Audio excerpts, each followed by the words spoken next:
Hello students, welcome to Amar tuition classes Sardar Nagar Ahmedabad. आज मैं आपका 11th स्टैंडर्ड का इकोनॉमिक्स में चैप्टर नंबर 2 ले रहा हूँ। चैप्टर का नेम है फंडामेंटल कॉन्सेप्ट्स एंड टर्मिनोलॉजीज़। हम इस चैप्टर में इकोनॉमिक्स के कुछ फंडामेंटल्स कॉन्सेप्ट्स को समझेंगे और कुछ टर्मिनोलॉजीज़ को समझेंगे जो आने वाले चैप्टर्स में या आने वाले ईयर्स में आपको बहुत ही यूज़फुल होंगे। सो विदाउट वेस्टिंग टाइम आइए चैप्टर स्टार्ट कर देते हैं। Question number first, give the meaning of price and value with example. Most important point, अभी तक आपको प्राइस एंड वैल्यू के बीच में डिफरेंस पता नहीं होगा, दोनों का मीनिंग क्या होता है। आप बोलोगे दोनों की मीनिंग सेम होती है, जो प्राइस है वही वैल्यू है, तो नहीं, ऐसा नहीं होता है। आइए देखते हैं। Normally we use word price and value to denote the same meaning. In economics the concept of price and value are different. Economics में प्राइस की वैल्यू, प्राइस एंड वैल्यू का जो मीनिंग होता है वो डिफरेंट है। सो सबसे पहले वैल्यू वर्ड को समझते हैं। Value means value can be understood from two viewpoints.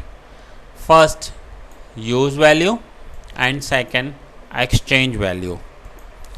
Now use value. The use value shows the usefulness of the commodity to a person for various needs. For example, air, water, light, food, etc. Have high use value. हम अपनी life में, चाहे कोई poor है या rich है, वो air use करता होगा, वो वाटर यूज़ करता होगा, वो सनलाइट यूज़ करता होगा, वो फूड यूज़ करता होगा। इन सब चीज़ों का जो यूज़ करते हैं हम, वो एवरी डे करते हैं, रिच भी करते हैं एंड पुअर भी करते हैं। सो इसे हाई यूज़ वैल्यू बोलते हैं। हाई यूज़ वैल्यू मीन्स इनके बिना हमारा ज़िंदा रहना पॉसिबल नहीं होगा। Now B is exchange value. When a commodity और service is exchanged for another commodity or service, then the value of one unit of this commodity is measured in terms of the amount of other commodity. जब भी हम कोई commodity एक दूसरे के सामने exchange करते हैं, तो वो जो कमोडिटी होती है वो एक्सचेंज होने वाली कमोडिटी का वैल्यू होता है। For example if 2 kilo of rice is exchange for 3 kilo of wheat. ना यहाँ पर देखिए, व्हीट 3 किलो है और राइस जो है वो 2 किलो है। Then the exchange value of 1 kilo rice is 1.5 kilo of wheat.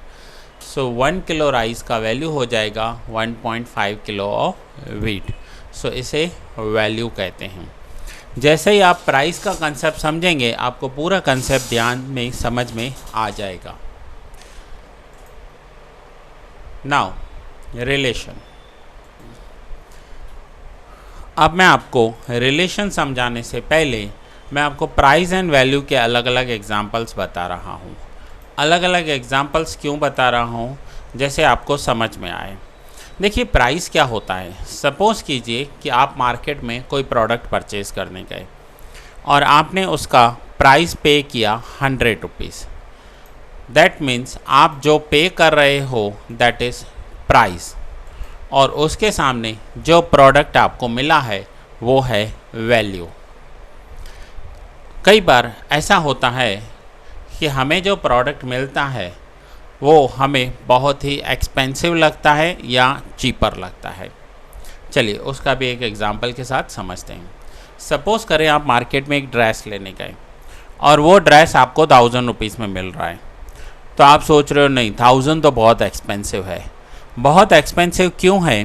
क्योंकि आप जो पे कर रहे हो दैट इज़ प्राइस और आपको जो मिल रहा है दैट इज़ वैल्यू। तो आपको लग रहा है कि आपको जो मिलने वाला प्रोडक्ट है आप उससे ज़्यादा पैसे पे कर रहे हो। आपका वो ड्रेस जो आप परचेस करने वाले हो वो 1000 की वैल्यू का नहीं हो सकता। अब आपने उसकी वैल्यू लगाई कि ज़्यादा से ज़्यादा वो 700 का हो सकता है। ठीक है, मीन्स आप पे कर रहे हो 1000 रुपीज़ और आपको लग रहा है कि आपको 700 जितनी वैल्यू का प्रोडक्ट मिल रहा है। So whatever you are paying that is price, और जो आपको मिल रहा है वो है उसका वैल्यू। नाउ आज आपने वो ड्रेस देखा और आप जब नेक्स्ट मंथ उसे बाय करने गए तो वहाँ पर 50% डिस्काउंट लगा हुआ था। अब सोचिए कि आपको वही प्रोडक्ट 500 रुपीज़ में मिल रहा है, तो आप सोचोगे कि ये तो बहुत ही अच्छा प्राइस है। बहुत ही अच्छा प्राइस है मीन्स आप जो पे कर रहे हो दैट इज़ ₹500 और आपको जो वैल्यू मिल रही है दैट इज़ ₹1000। सो इसे कहते हैं प्राइस एंड वैल्यू। ठीक है, अब होपफुली आपका प्राइस एंड वैल्यू क्लियर हो गया होगा। अब हम आते हैं the relation between use value and exchange value. If a commodity has high use value, then it is not necessary that it will have high exchange value. अगर कोई commodity ऐसी है कि जिसका हम हाई यूज़ करते हैं, इसका मतलब ये नहीं है कि उसका एक्सचेंज वैल्यू भी होगा। फॉर एग्ज़ाम्पल, हम सनलाइट यूज़ करते हैं, हम ऑक्सीजन यूज़ करते हैं, हम एयर यूज़ करते हैं, तो क्या उनका पैसों में वैल्यू होता है? क्या आप उसके पैसे पे करते हो?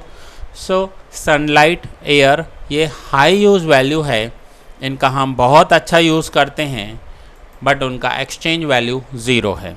आपको इसके बदले पैसे नहीं देना पड़ते। इसमें एयर, सनलाइट, वाटर सब इंक्लूड हो जाएगा। But if commodity has high exchange value then it is necessary that it will have high use value. लेकिन अगर कमोडिटी का हाई एक्सचेंज वैल्यू है मीन्स वो आपको पैसों से मिलती है, प्राइस से मिलती है, तो उसका हाई यूज़ वैल्यू होगा ही। क्योंकि कोई भी प्रोडक्ट, हमारा ह्यूमन नेचर है, अगर हमें कोई प्रोडक्ट फ्री में मिलता है तो हम उसका यूज़ ऐसे करते हैं जैसे समझो हमने उसके पैसे तो दिए नहीं हैं, तो हम क्या करेंगे, उसका रफ़ यूज़ करेंगे। लेकिन अगर हम पैसे देकर कोई प्रोडक्ट परचेज़ करते हैं तो उसका यूज़ हम संभाल कर करते हैं। चलिए एग्जाम्पल के साथ समझेंगे। वाटर फ्री दिया है, आपको फ्री मिलता है, रोज़ कितना सारा वेस्ट करते हो आप। मैंने बहुत सारी जगहों पर देखा है कि इतना वाटर लीक होता रहता है या वो उसका वेस्टेज करते रहते हैं एवरी डे रूटीन लाइफ। ठीक है, लेकिन सपोज़ कीजिए आप ट्रैवलिंग कर रहे हो, आप ट्रेन में हो, बस में हो, हाईवे पर हो और वहाँ पर आपको प्यास लगी है, आपने एक मिनरल वाटर का बॉटल परचेज़ किया है जिसके सामने आपने 20-30 रुपीज़ पे किए हैं, तो अब उस वाटर का कैसे यूज़ करते हो? संभाल कर यूज़ करते हो। ऐसा नहीं है कि आपने उसे वेस्ट कर दिया, क्योंकि नहीं, उसके सामने तो आपने पैसा पे किया है। जब भी आप पैसा पे करते हो ना तो उसका यूज़ जो है वो संभाल कर करते हो, एंड जब कोई चीज़ फ्री में मिलती है तो उसका हम वेस्टेज करते हैं। तो देखिए, पानी का यूज़ तो बहुत होता है, बट हम कर क्या रहे हैं? पैसों से मिल रहा है तो संभाल कर यूज़ कर रहे हैं, फ्री में मिल रहा है तो वेस्ट कर रहे हैं। ठीक है, so that is high use value. Use तो बहुत होता है, लेकिन अगर उसका एक्सचेंज वैल्यू नहीं है तो हमें उसका जो वैल्यू है वो पता नहीं चलता। Value is determined by the scarcity of the commodity. Value कैसे डिसाइड होती है? स्कैरसिटी से। स्कैरसिटी का मतलब होता है शॉर्टेज। आप जब हाईवे पे ट्रैवल कर रहे होते हो, वहाँ आपको वाटर अवेलेबल नहीं होता, शॉर्टेज होती है आपके पास, इसलिए आप उसका पैसा पे करके परचेज़ करते हो और उस टाइम पर आपको उसकी वैल्यू समझ में आ जाती है। और घर पर एवरी डे 100 ऑफ लीटर्स, मैं कोई 1 लीटर 2 लीटर की बात नहीं कर रहा हूँ, 100 ऑफ लीटर्स वाटर वेस्ट कर देते हैं, उसकी कोई कदर नहीं होती, उसका कोई वैल्यू पता नहीं चलता।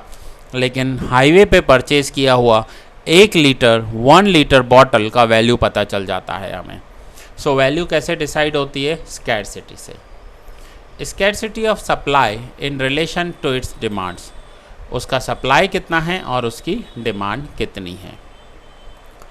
If the commodity has high use value and available in plenty unlimited supply, then they have no exchange value. Commodity का हाई यूज़ होता है बट उसका प्लेंटी ऑफ सप्लाई अवेलेबल है तो हमें उसकी वैल्यू पता नहीं चलती, नो एक्सचेंज वैल्यू होता है। जैसे सनलाइट, आपके पास सनलाइट का हाई यूज़ वैल्यू है, उसके बिना हम रह नहीं सकते।